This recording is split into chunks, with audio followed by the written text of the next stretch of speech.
जय गुरुदेव। और दोस्तों, मेरे चैनल सिद्ध सावर मंत्र में आपका एक बार फिर से हार्दिक स्वागत है। और देखिए, आज मैं आपके सामने जो साधना लेकर के आया हूँ वो एक बहुत ही महत्वपूर्ण साधना है, दिव्यांगना अप्सरा की साधना। और इस साधना को बताने से पहले मैं आपसे एक रिक्वेस्ट करता हूँ कि वीडियो को आप पूरी देखा करो, क्योंकि अगर आप वीडियो पूरी नहीं देखोगे तो सही जानकारी आपको मिल नहीं पाती है। ठीक है। और ये जो आपका टाइम आने वाला है 20 तारीख से, ये जो टाइम है ये पितृपक्ष है। पितृपक्ष का मतलब कि श्राद्ध का टाइम है और ये 15 दिन का आता है। तो इन दिनों में कोई भी साधना या पूजा पाठ आप नहीं कर सकते हैं, ना ही आप इन दिनों में कोई पूजा पाठ लगती है, उसका कोई फल नहीं मिलता है, क्योंकि ये विशेष रूप से पितरों के लिए ही दिन बनाए गए होते हैं। तो इनमें हमेशा पितरों की ही पूजा की जाती है, उनका ही श्राद्ध वगैरह निकाला जाता है। इसमें सामान्य जो अपनी पूजा है, साधनाएं हैं, वो सब वर्जित हैं। अगर किसी की साधना पीछे से चली आ रही है और वो पितृपक्ष में भी पूरी नहीं हुई है, पितृपक्ष में मतलब कि आपने साधना शुरू कर दी पहले, लेकिन आपको पता नहीं है 11 दिन की साधना और अब पितृपक्ष चालू हो जाएगा, तो आपको साधना अपनी रोकनी पड़ेगी। तो इसलिए साधना को आप अगर आप करते हैं तो नवरात्रि से ही करना अब। और दूसरा, मैं आपको एक चीज़ बता देता हूँ कि नवरात्रि में आप जो साधना करें, मैंने माता दुर्गा की साधना, जगदम्बा की साधना दी हुई है, और बहुत ही टॉप लेवल की साधना है, जिसको कहते हैं कि बहुत उच्च लेवल की साधना मैंने दी है। वीडियो चैनल पर है, आप उस साधना को करें। ठीक है। पूरे नवरात्रे कम से कम 51 माला का प्रतिदिन आप जाप करें। उसमें 51 नहीं तो 101 भी कर सकते हैं। 51 माला सुबह, 51 माला शाम।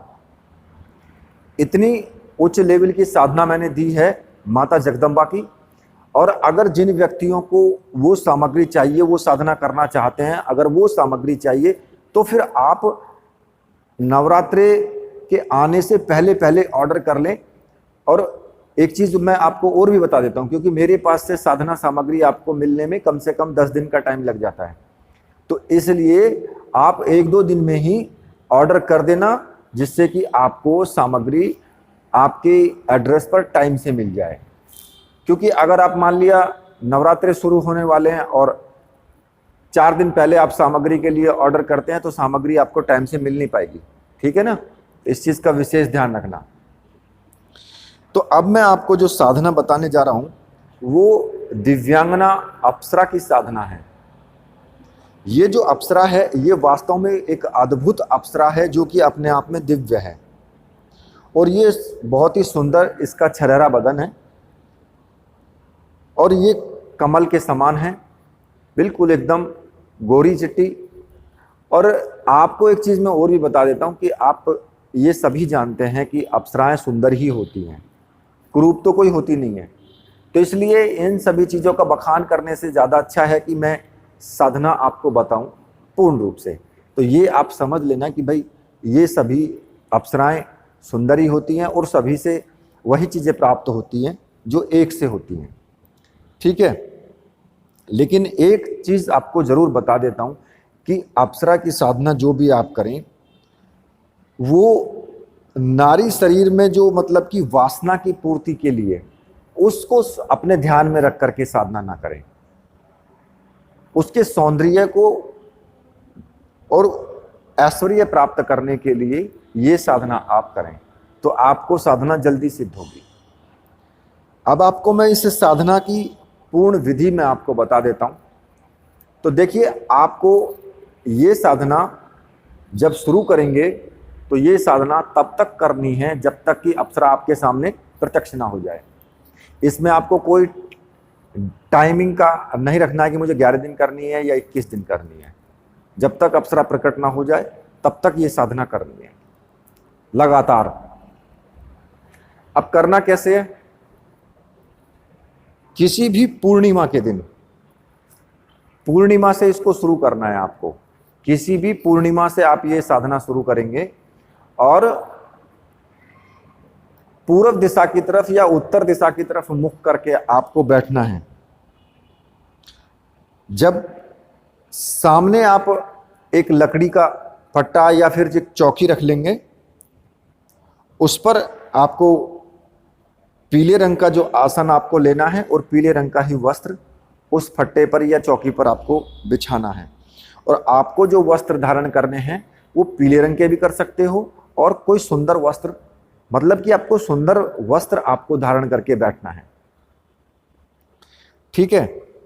और ये साधना रात्रि में ही आपको करनी है 10 बजे के बाद, मतलब कि 10 बजे इस साधना को शुरू करना है। और जो इसमें आगे की जो प्रक्रिया है वो मैं आपको बता रहा हूं। गुरु चित्र आपको रख लेना है, और इसमें मुख्य रूप से आपको 4 सामग्रियों की आवश्यकता पड़ेगी। दिव्यांगना अप्सरा यंत्र, एक अप्सरा माला, एक रक्षा माला और एक सम्मोहन गुटिका। ये 4 चीजों की आवश्यकता पड़ेगी। ये मंत्र सिद्ध और प्राण प्रतिष्ठा युक्त होनी चाहिए। अब जिन भाइयों को ये सामग्री चाहिए, जो इसकी साधना करना चाहते हैं, आप वो सामग्री प्राप्त कर सकते हैं। मैंने व्हाट्सएप नंबर दिया हुआ है वीडियो में, वहां से आप मुझे व्हाट्सएप कर सकते हैं और सामग्री आप ले सकते हैं। सामग्री आपको आपके एड्रेस पर ही मिल जाएगी। अब आपको क्या करना है कि जब पीले रंग का वस्त्र आप उस पर बिछा देंगे, उत्तर दिशा की तरफ मुख करके बैठ जाएंगे, स्नान आदि करके अच्छे से स्वच्छ वस्त्र धारण करके और आपको बैठना है। सबसे पहले आपको अपने गुरु का पूजन करना है, जो आपके गुरुदेव हैं उनका पूजन करना है।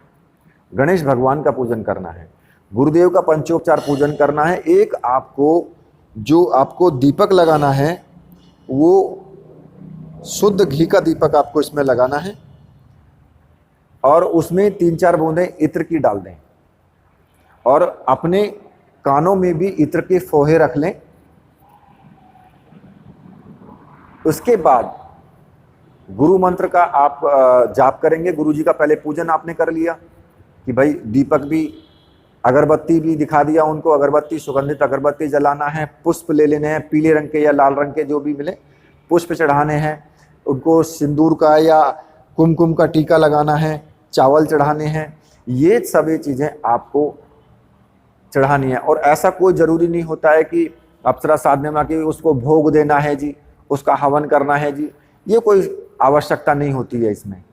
ये तो एक दिमाग खराब करने वाली बातें हैं। एक वीडियो एक और नई तैयार हो जाती है बस, और कुछ नहीं है इसमें। तो इसमें हवन की या फिर भोग की किसी भी अप्सरा में कोई ज़रूरत, आवश्यकता तो है नहीं। बाकी लगाना चाहो लगा सकते हो।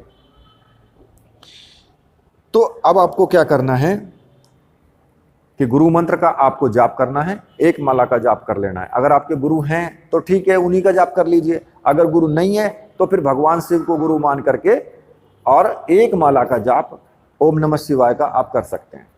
उसके बाद भगवान श्री गणेश का आपको पूजन करना है। भगवान श्री गणेश का पूजन जैसे गुरु जी का पूजन किया वैसे ही भगवान श्री गणेश जी का पूजन करना है, और एक माला मंत्र जप उनका भी करना है। वो मंत्र मैं आपको बता देता हूं, वक्रतुंडाय हुम, इस मंत्र का आपको जाप करना है। उसके बाद जो सम्मोहन गुटिका आपने मंगवाई है, उस सम्मोहन गुटिका को वहीं पास में ही रखना है। वो सम्मोहन गुटिका भैरव जी के नाम की होती है, जो कि अप्सरा को सम्मोहित करने के लिए होती है। तो सम्मोहन गुटिका का भैरव स्वरूप में पूजन करें, पंचोपचार पूजन करें, और एक माला मंत्र, बटुक भैरव मंत्र की एक माला का जाप कर लें। वो मंत्र मैं आपको बता देता हूं और लिख करके वीडियो में भी दे दूंगा, वहां से आप नोट कर लेना। तो मंत्र इस प्रकार से है, ओम ह्रीम बटकाय आप दुद्धारणाय कुरु कुरु बटकाय ह्रीम ओम। ये जो मंत्र है, ये कोई भी आपके साधना काल में किसी भी प्रकार की आपत्ति, किसी भी प्रकार की विपत्ति आने वाली हो तो उन सभी का हरण करते हैं भगवान भैरवनाथ। ठीक है, तो इसलिए आप इस चीज को ध्यान में रख करके भैरव मंत्र का जरूर आपको जाप करना है, और एक माला का जाप कर लें, और भैरव जी से प्रार्थना का जरूर करनी है अपनी साधना में सफलता के लिए। क्योंकि प्रत्येक अप्सरा, कोई भी अप्सरा हो, उस अप्सरा के साथ में एक भैरव जरूर होता है उसकी रक्षा करने के लिए, और वो भैरव जो होता है ना, वही आकर के आपकी साधना को भंग करता है। तो इसलिए भैरव की काट भैरव है, भैरव की काट भैरव ही है। वो एक भैरव आता है, और जो ये बटुक भैरव है, बटुक भैरव में 52 भैरव की शक्ति समाहित है। तो इसलिए मैं बटुक भैरव का मंत्र आपको बताता हूं, जिससे कि किसी भी तरह की कोई भी आपत्ति आए तो बटुक भैरव उसको समाप्त करने में सक्षम है। तो क्योंकि अप्सरा के साथ में, प्रत्येक अप्सरा के साथ में एक भैरव जरूर होता है, और वो भैरव ही आकर के इधर उधर सारे खेल तमाशे करता है कि कभी कुछ कर देगा, कभी कुछ कर देगा, तो आप डर जाएंगे उसको। तो इसलिए आप उससे बचने के लिए आप इस मंत्र का जरूर इस्तेमाल करें। अब उसके बाद आपको क्या करना है कि सामने जो है आपको यंत्र जो है, एक स्टील की प्लेट ले लें कोई भी, और उसमें थोड़ी सी गुलाब की पत्तियां बखेर दें, और अपनी चौकी पर भी गुलाब की पत्तियां डाल दें, और 2 माला गुलाब की आपको प्रतिदिन लानी है, गुलाब की 2 माला। और उस जो प्लेट है, उस प्लेट में आपको यंत्र को स्थापित कर देना है, जो दिव्यांगना यंत्र है, अप्सरा का जो यंत्र है, अप्सरा यंत्र ही होता है, वो आपको स्थापित कर देना है। और उसके पास में ही जो आपका घी का जो दीपक जल रहा है, अगरबत्ती भी लगी हुई है, तो यंत्र का आपको पूजन करना है कुमकुम से, चावल से और चंदन से आपको। और उस यंत्र पर इत्र भी आपको छिड़क देना है, पुष्प भी चढ़ाने हैं। और उसके बाद में जो माला है, एक माला अपने गले में धारण कर लेनी है पुष्पों की, जो गुलाब की माला है, और दूसरी यंत्र पर चढ़ा देनी है। ठीक है। अब आपको क्या करना है कि आपको जो दीपक आपने जलाया वो साधना काल में जलता रहना चाहिए, पूरे साधना काल में बंद नहीं होना चाहिए। इतना घी उसमें डाल करके रखें। और जो रक्षा माला मैंने आपको दी है, वो रक्षा माला अपने गले में धारण कर लें, और जो अप्सरा माला है उससे आपको मंत्र जाप करना है। अब जो आपको मंत्र जाप करना है, वो मंत्र मैं आपको बता देता हूं कि छोटा सा मंत्र है और ज्यादा टाइम नहीं लगेगा इसमें। मंत्र इस प्रकार से है, ओम श्रीम दिव्यांगना वश्यमानाय श्रीम फट। इस मंत्र की 51 माला आपको जाप करना है, एक ही रात्रि में, उसी दिन। और ये प्रतिदिन आपको करना है। और जाप करने से पहले संकल्प जरूर लेना है। थोड़ा सा जल लेकर के हाथ में एक पुष्प रख करके और संकल्प लेना है कि मैं, अपना नाम बोलना, अपने पिता का नाम, अपना गोत्र, कि मैं दिव्यांगना अप्सरा की साधना प्रेमिका और मित्र रूप में कर रहा हूं, और देवी दिव्यांगना अप्सरा मेरे सामने प्रत्यक्ष होकर के मुझे अपना दर्शन दे, आशीर्वाद दे। ठीक है। और इतना कह करके जल को पृथ्वी पर छोड़ देना है। इसमें आपको ये संकल्प नहीं लेना है कि मैं 51 माला का जाप करूंगा और मैं इतने दिन जाप करूंगा, ऐसा कोई संकल्प नहीं लेना है। अब आपको साधना शुरू कर देनी है, माला लेकर के, और 51 माला का जाप करना है पूर्ण मनोयोग के साथ में। मतलब आपके अंदर उत्साह होना चाहिए, तभी देवी आती है। ये अप्सरा साधना तभी सक्सेसफुल होती है जब आपके अंदर उत्साह होता है, एक जोश होता है। और 51 माला का पूर्ण रूप से जाप करना है, एक आसन पर बैठ करके, बिना हिले डुले 51 माला का आपको जाप करना है इस मंत्र का। और ये जो है, ये जाप प्रतिदिन चलना चाहिए जब तक कि अप्सरा प्रकट ना हो जाए। अब चाहे उसमें 21 दिन लगे, चाहे 31 दिन लगे, चाहे उसमें महीना लगे, कुछ भी हो।